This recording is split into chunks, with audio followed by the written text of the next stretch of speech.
Hey guys, it's TwoProFewGames, or Adam. Welcome back to some more Call of Duty Black Ops 3 Zombies, and today what we're going to be doing is we're going to be going over all of the specialist weapons in Black Ops 3 Zombies, and that's including the maps Shadows of Evil, the Giant, Eisendrache, Zetsubou No Shima, Gorod Krovi, and of course, Revelations. What we're going to be doing here is pretty straightforward. We're going to be talking about each of the specialist weapons in Black Ops 3 Zombies, going over some of the advantages and disadvantages of using each of these specialist weapons, and then rating it out of 10 so you guys know how good or how bad each one is. And also guys, if you're new to the channel, make sure to hit the subscribe button and leave the video a thumbs up. I would really appreciate that.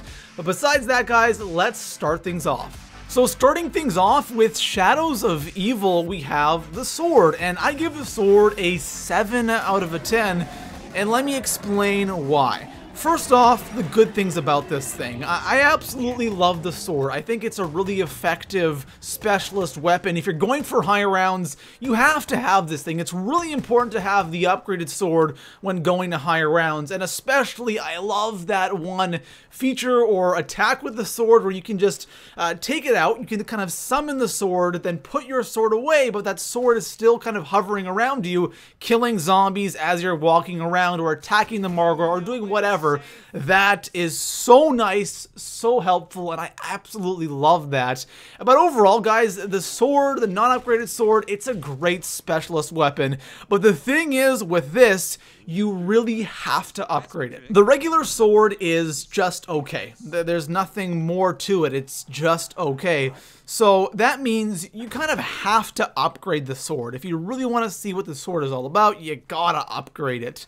And upgrading the sword is the reason why I put it down to a 7. I wanted to go higher, but when I thought about the upgrade process, I'm like, yeah, it's got to be a bit lower than what I wanted to put it at originally, because I wouldn't even say the upgrade process is tedious.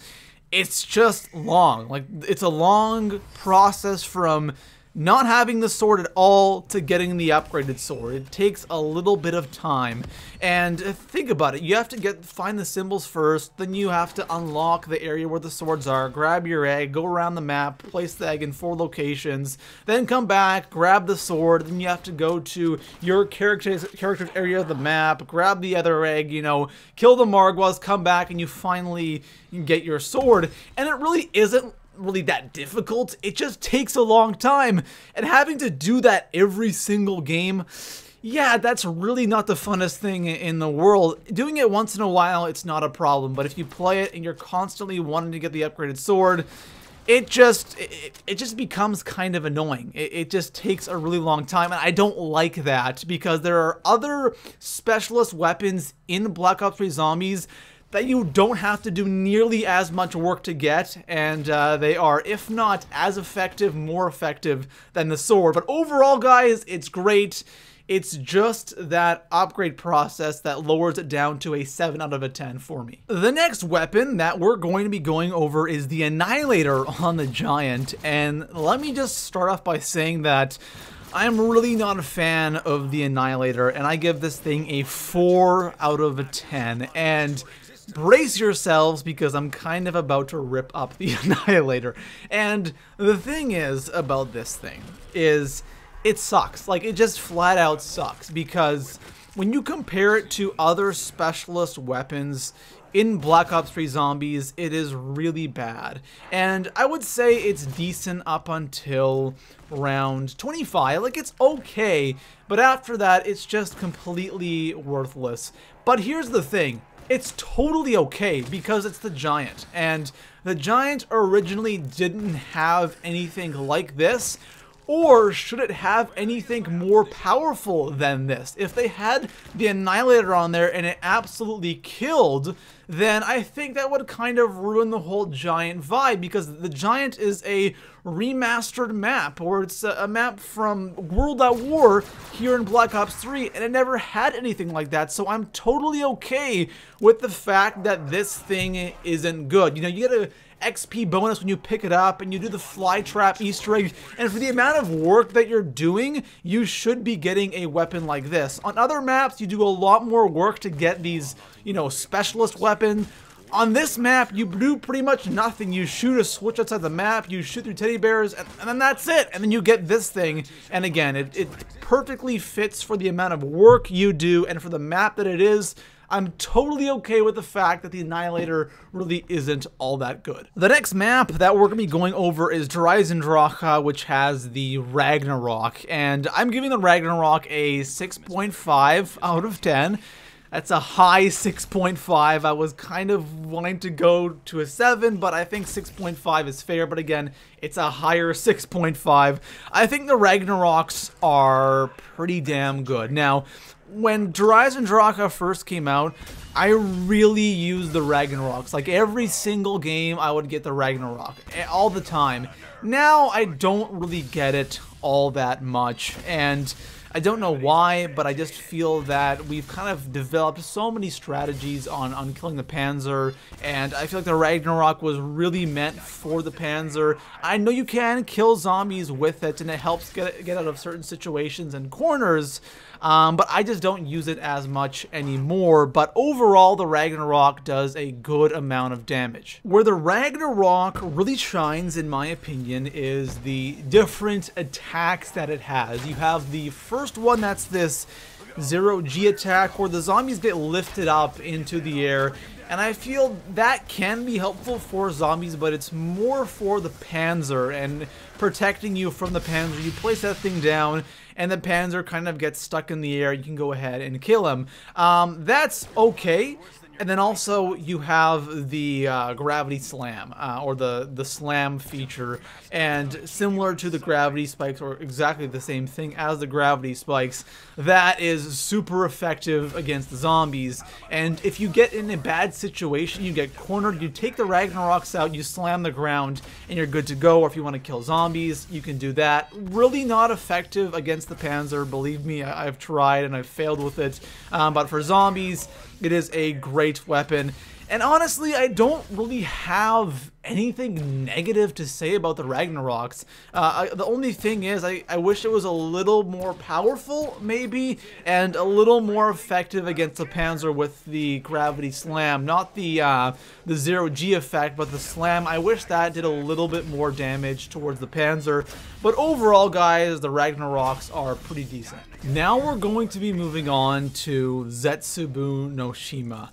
And Zetsubou has the skull, and I swear to God, the only good thing about Zetsubou No Shima is the skull, because I give it a 9.5 out of 10. Definitely one of the better specialist weapons in Black Ops 3 Zombies, and this thing is really damn good. There really isn't much more to say about it than that, and there aren't many flaws about this thing. It's just so effective, and for a specialist weapon, damn. The reason why the skull is so effective on Zetsubou No Shima, I think, is because the KT4 really isn't that good. And if the skull wasn't as good as it is, and the KT4 was the same, then we probably would have had a pretty big problem with Zetsubou No Shima. But then again, we have a lot of problems with Zetsubou, and this would just add to the list of those problems. So overall, guys, the skull is really good. Like, there's really nothing much more to say. It's really good. The only reason why I'm giving it a 9.5 and not a 10 is because the upgrade process, not the upgrade process, but just to acquire the skull, to get the skull, the process can be a tad tedious. Like, everything on Zetsubou is tedious, but this can be a little bit annoying and tedious, having to take the skull from, you know, the one location to 4 different locations, or, you know, match the symbols around the map with each individual skull. Can be kind of annoying, and I've never enjoyed doing that. But if you have patience, you're good to go. And when you do get this thing, it's just amazing. You have 2 features. You have the mesmerize feature that kind of just stuns the zombies in place, which can be very helpful.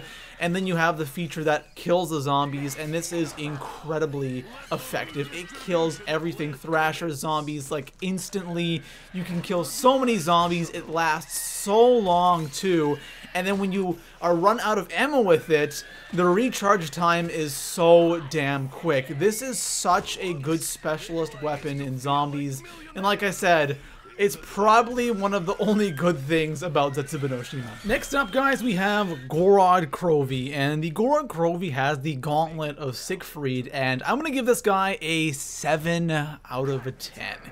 And I kind of have mixed emotions about the Gauntlet of Siegfried. Like, I really like the whole idea of this thing, and it looks really freaking awesome, but at the same time I feel like it should be a little more powerful, just a tad more powerful, and this thing would be absolutely epic. When I say this thing needs to be more powerful, I'm not talking about the punching feature or the fist feature. That feature of the Gauntlet of Siegfried is incredibly powerful and instantly kills zombies even in the higher rounds, which is really awesome.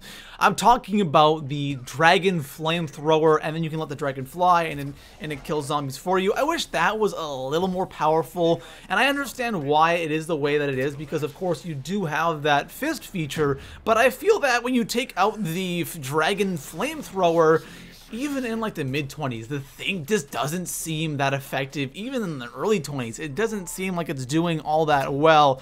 So I wish that was just a tad more powerful, but other than that, little complaint.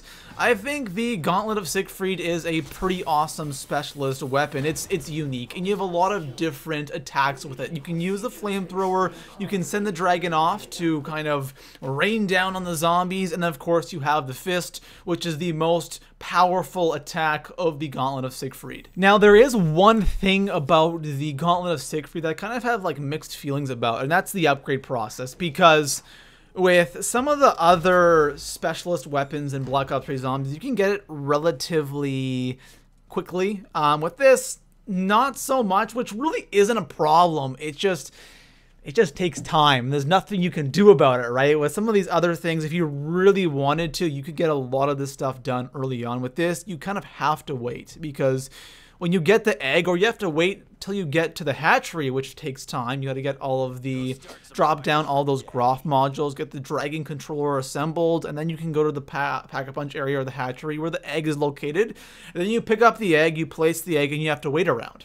And then you have to do the challenges. When you've done that, you go back to the hatchery, you incubate your egg, and then after that, you have to wait another round. So, you know, you have to wait a certain amount of time no matter what with this thing. And again, it really isn't that much of a problem. But overall, guys, I think the Gauntlet of Siegfried is a very unique and interesting specialist weapon, and it just perfectly fits this map. I love that. And, you know, I was kind of expecting something, on Gorod Krovi at least, I was expecting something similar to, you know, multiplayer, because, you know, the Annihilator is for multiplayer, the Ragnarok's for multiplayer. And with Gauntlet, I was thinking it was going to be something for multiplayer, but no, it was like its own unique thing. It's a freaking dragon on your wrist. That is absolutely amazing. So overall, guys, the Gauntlet of Siegfried is pretty damn awesome. Last but not least, we're going to be going over the specialist weapon on Revelations, and that is the Ragnarok, the exact same thing as Eisendrache, but I have a different rating for the Ragnarok on here than it was on Eisendrache. I'm going to be giving it a 8 out of 10. I gave it a 6.5 on Eisendrache, but here on Revelations, I don't know what they did to it, but it is a lot better. I don't know if it's just the same thing and it works better on Revelations, but the Ragnarok seems way more effective. So there's a couple of major differences between this one and the one on Eisendrache. First of all, you can actually get this out of the box. Instead of having to craft it, you get it out of the box. And I always tend to get the Ragnaroks early on in the game out of the box, so it's like I always have this thing. It's awesome. Second of all, how fast the Wonder Weapons recharge this. It's absolutely insane. I found that on Eisendrache, the bows didn't really recharge the Ragnaroks all that fast, but here on Revelations, With the Apothecary Servant, for example, in the higher rounds, with one shot, you can fully recharge the Ragnaroks, therefore you can use this way more often. Also, a small little thing is you can get more points per kill. I think you actually get 50 points per kill with the Ragnarok and Revelations, and on Eisendrache it's some crazy low amount, like 20 points or something like that. So you don't really get points for killing zombies on Eisendrache with the Ragnarok compared to Revelations. And again, I don't know what they did with the damage. I cannot confirm if the damage is increased with the Ragnaroks here on Revelations. Maybe it's just the map, but it just seems way more useful. You tend to use it a lot more, and there's just certain situations where you can just go ham with these things, and if you want to go for a higher rounds, you just use these all the time, and they're so effective, they're so good, and they're definitely a huge improvement, or it just works better here on Revelations. So there we go, guys. That's all of these specialist weapons in Black Ops 3 Zombies, from Shadows of Evil all the way here to Revelations. Let me guys know in the comment section below what your favorite specialist weapon is, and what would you rate that out of 10. And if you guys haven't already, make sure to leave the video a thumbs up, make sure to subscribe, and I will see you guys in the next one. Peace out.